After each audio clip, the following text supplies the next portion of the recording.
2020 is the year of perfect vision. We've got a lot going for us this year. The roaring 20s are here. I feel like I'm living in a science fiction novel. We're looking forward to supporting these science campaigns, studying the Earth's atmosphere. There's nothing like getting up there where you can look out over the distance and see the curvature of the Earth. We love a challenge, we love to learn, we love to explore. We essentially are using the moon as a benchmark so that Earth-observing satellites can turn and look at the moon and set the scale on the amount of light they're measuring from the Earth. H65, increase your speed 10 knots. Terminate. Good encounter on that one. It's pretty cool. Like, we're venturing into newer technologies. Expedition 7 is better for the environment.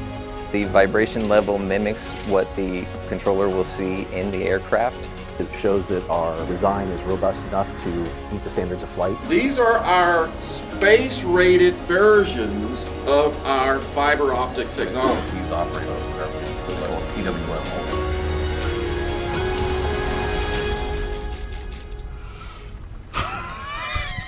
Keep going, keep going.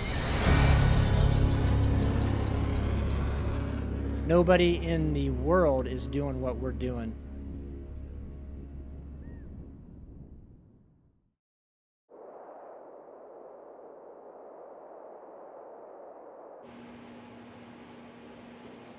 First off, I want to thank everybody for the level of productivity we still maintain. We're going to get over this. We're tough people. We can do this.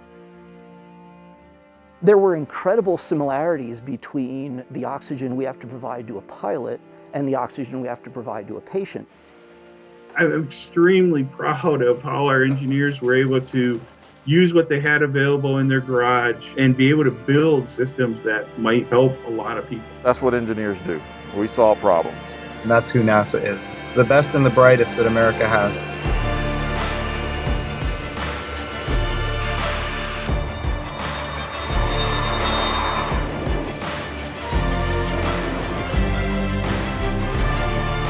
There's not that much good news, and I think this is one of those things that is universally good, no matter where you are. This day heralds a new age of space exploration.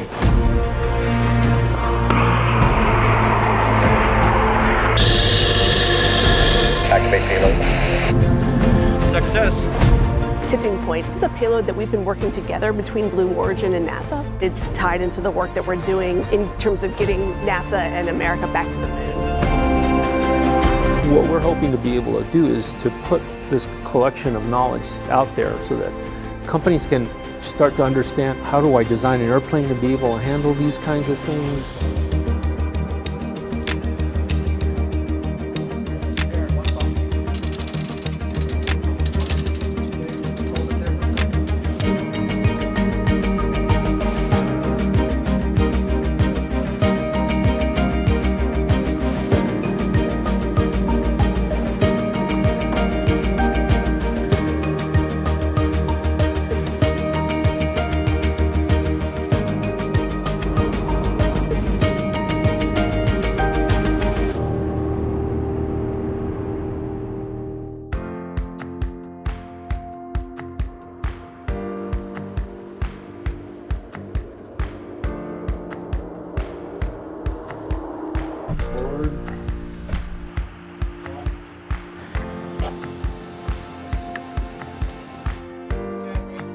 As I try to steer it to the left, back towards the intruders, it continues to avoid.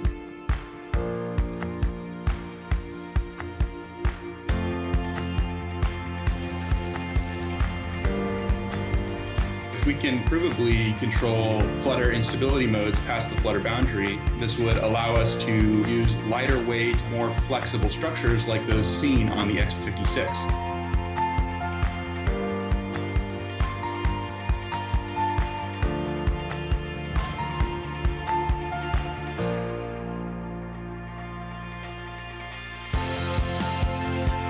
NASA Armstrong has a lot of cool projects.